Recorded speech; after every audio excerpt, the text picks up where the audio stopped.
आज आपण बघूया गोष्टींचा खजिना, इयत्ता पहिली।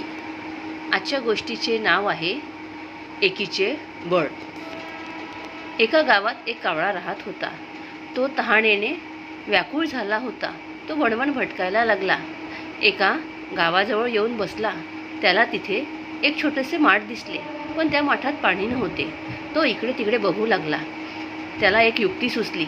त्याने त्याच्या जवळचे काही दगड घेतले आणि त्या माठात आणून टाकले।